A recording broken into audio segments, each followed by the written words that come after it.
now admitting he met with a Russian lawyer with Kremlin ties in the heat of the 2016 race, reportedly to get dirt on Hillary Clinton. A tough hill to climb on Capitol Hill. Republicans returned from recess, 8 votes in the hole on health care. Can they twist enough arms before they go away again? Plus, Army of Hate, a neo-Nazi facing a lawsuit for allegedly unleashing bigoted racist trolls on a Jewish woman and her young son. Startling look at the level of hate possible in the United States of America right now.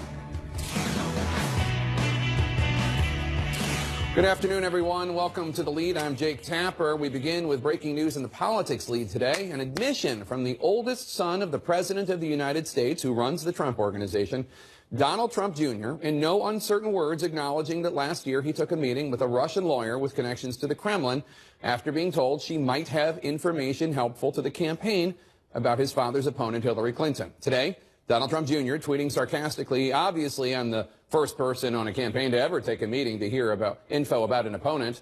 Went nowhere, but had to listen. This comes in response to the New York Times reporting that Trump Jr. took this meeting because he was promised damaging information about Clinton. And he wasn't the only one in the room. Also there, President Trump's son-in-law, Jared Kushner, who's now in the White House inner circle, and then campaign chairman Paul Manafort. Trump Jr.'s admission seems something of a reversal from a statement he had given just hours earlier when he said that meeting was to, quote, primarily discuss the issue of American families adopting Russian orphans. And while there remains no evidence yet that anyone on the Trump team knew at the time about the Russian hack of the Democratic National Committee, it is worth noting that a few weeks after that meeting, after the hack and leak of DNC emails was made public, Trump Jr. was quite dismissive of Clinton's campaign manager blaming Russia. Well, it just goes to show you their exact moral compass. I mean, they'll say anything to be able to win this. I mean, this is time and time again, lie after lie. You notice he won't say, well, I say this. We hear experts. You know, his house cat at home once said that this is what's happening with the Russians. It's disgusting. It's so phony. That is quite a bit of moral outrage from someone who just weeks beforehand had met with a Russian lawyer who claimed to have damaging information about Hillary Clinton.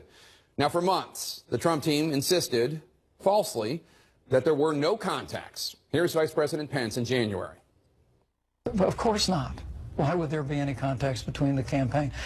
Chris, this is all a distraction, and it's all a part of a narrative to delegitimize the election and to question the legitimacy of this presidency. Here's President Trump 1 month later. I have nothing to do with Russia. To the best of my knowledge, no person that I deal with does. Now, to the best of our knowledge, at least 5 former or current members of President Trump's team have not only had some contact with the Russians, they have lied, changed their stories, or not been forthcoming with information about those contacts with Russians. Former National Security Advisor Michael Flynn resigned after lying to the vice president about his conversations with the Russian ambassador. Then there's Trump campaign advisor Carter Page, whose stories have changed. Also Attorney General Jeff Sessions, who under oath did not disclose meetings with the Russian ambassador. Trump's senior advisor and son-in-law Jared Kushner omitted at least 3 meetings with Russians on his security clearance form, since amended. And now, of course, Donald Trump Jr. If these contacts and conversations with Russians were so innocent as is being claimed, the obvious question, why so many lies about them? So how is the White House responding to this news? CNN's Jeff Zeleny has the details. The White House faced a new round of questions today over potential collusion between the Trump campaign and Russians during last year's election. Fresh off President Trump's meeting with Vladimir Putin, it is another meeting in June of 2016 between Donald Trump Jr. and a Russian lawyer that's drawing fresh scrutiny. The Russian lawyer, known for her opposition to U.S. sanctions against Russia over human rights, said she had damaging information about Hillary Clinton. The White House on the defensive again today, insisting President Trump didn't know about the session in Trump Tower that came only 2 weeks after he clinched the Republican nomination. White House spokeswoman Sarah Huckabee Sanders said the president only learned about it in the last few days. I would certainly say Don Jr. did not collude with anybody to influence the election. Our position is that no one within the Trump campaign colluded in order to influence the election. But the meeting, first reported by the New York Times, is the first acknowledgement people in Trump's inner circle were willing to accept help from Russians. The question of whether they did is the subject of a special counsel's investigation and inquiries on Capitol Hill. The president's oldest son said he, Jared Kushner, and campaign chairman Paul Manafort agreed to meet with the Russian lawyer to hear what she was offering up about the Clinton campaign. It turned out to be nothing, Trump said, telling CNN her statements were vague, ambiguous, and made no sense. The meeting was arranged by Rob Goldstone, a publicist for a Russian pop singer who worked with President Trump on the Miss Universe pageant, hosted in Moscow in 2013. Trump's also seen in this music video. What's wrong with you, Emmett? Emmett, let's get with it.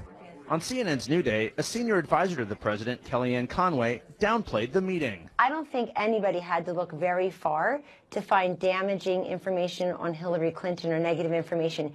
Robbie Mook, the Clinton campaign manager, said the revelation puts potential collusion closer to Trump. What's disturbing is at each and every juncture, the Trump campaign gets closer and closer to Russia, and the connections become more direct.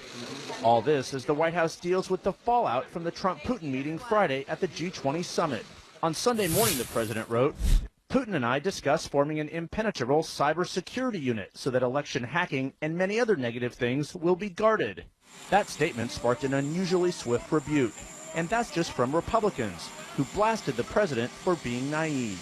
When it comes to Russia, he's got a blind spot, and to forgive and forget when it comes to Putin regarding cyber attacks is to empower Putin, and that's exactly what he's doing. By Sunday night, Trump had reversed himself completely, saying, the fact that President Putin and I discussed cybersecurity unit doesn't mean I think it can happen.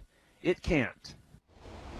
Now, Senator Susan Collins, Republican of Maine, she said she wants Donald Trump Jr. to come before the Intelligence Committee to explain what happened in that meeting. And, Jake, just a short time ago, the president's oldest son seemed to acknowledge that he would. He sent out this message on social media. Let's take a look. He said, I'm happy to work with the committee to pass on what I know. And, Jake, we were just learning moments ago that he has hired a Washington a lawyer to help him through this process here. The lawyer says he has not received any direct comment from Capitol Hill. But, Jake, this is all becoming at a time when the White House had thought it had changed the subject, turned the page beyond this Russia investigation. The reality here is there is still a sense of this White House. Are there more meetings? Is there more information to come out? At the White House press briefing today, answers were in short supply. Jake. All right, Jeff Zeleny at the White House for us today. Thank you so much. So does any of this change some Democrats' assessment that they had yet to see any evidence of actual collusion between the Trump campaign and Russia? Stick around. Welcome back to The Lead. I'm Jake Tapper, sticking with politics. And let's talk about what we know for a fact about Russian intelligence operatives and President Trump and more. Just what we know for a fact. Nothing about the campaign, nothing about a collusion. What's going on today? We know that according to the U.S. intelligence community, the Russians, on order from Vladimir Putin, attempted to interfere in the 2016 presidential election, according to the intelligence community in the United States. This is not just the opinion, by the way, of the previous administration. Here are President Trump's intelligence chiefs being asked if, quote, Russian intelligence agencies were responsible for the hacking and leaking of information and using misinformation to influence our elections. I do. Yes, sir. Yes, Senator. Yes, I do. Yes, I do. Yes. Yes. We also know that President Trump, at his most aggressive, downplays this conclusion from the intelligence community and quite often publicly questions it, which brings us to his crucial meeting on the sidelines of the G20 with Russian President Vladimir Putin. Both Russia and the U.S. agree that President Trump raised the issue of Russian interference. But how did he bring it up? How did he raise the issue? The New York Times reports that Secretary of State Rex Tillerson, who was at the meeting, told an associate that he was, quote, stunned when Mr. Trump began the meeting by saying to Putin, quote, I'm going to get this out of the way. Did you do this? Now, President Trump tweeted a much different version of events, saying that he, quote, strongly pressed President Putin twice about Russian meddling in our election. He vehemently denied it. I've already given my opinion. Now it is time to move forward in working constructively with Russia. Mr. Trump then raised the idea of the joint U.S.-Russian impenetrable cybersecurity unit, which was met with neck-straining double takes from authorities in all corners. This is like the guy who robbed your house proposing a working group on burglary. The country that attacked us in the 2016 elections, you can't go into business with them. It is truly like, you know, working with the Japanese after Pearl Harbor to, you know, defend Hawaii. I am sure that Vladimir Putin could be of enormous assistance in that effort since he's doing the hacking. After members of Mr. Trump's cabinet took to TV yesterday to defend this idea of a joint U.S.-Russian cybersecurity unit, President Trump, perhaps hearing some of the backlash, backed off, tweeting, "The fact that President Putin and I discussed the cybersecurity unit doesn't mean I think it can happen." The debate over whether the U.S. should form a cybersecurity unit with the country that just interfered with its elections shows just how far President Trump has moved the goalposts away from any serious form of retaliation against Russia. The debate is no longer how severe a punishment should there be. It's now how much of a reward is the Trump administration willing to give the Russians. Joining me now to talk about this and much more is the top Democrat on the Senate Foreign Relations Committee, Senator Ben Cardin of Maryland. Senator, I want to start with the meeting between Donald Trump Jr., Paul Manafort, and Jared Kushner, and that Russian lawyer with Kremlin ties. Trump Jr. tweeted in response, "No inconsistency in statements. Meeting ended up being primarily about adoptions. In response to further questions, I simply provided more details." Now, the adoption issue is particularly interesting to talk about with you because it's about Putin suspending adoptions of Russian orphans by American parents. That was retaliation against a law that you authored, the Magnitsky Act, which imposes sanctions on Russians who violate human rights. What do you make of all this? Well, Jake, you're absolutely right. The meeting with this lawyer at the time that they met in June, just about when the nomination by Mr. Trump was being locked up, is extremely concerning. It's clear that this meeting was an attempt to deal with the sanctions that were imposed by the United States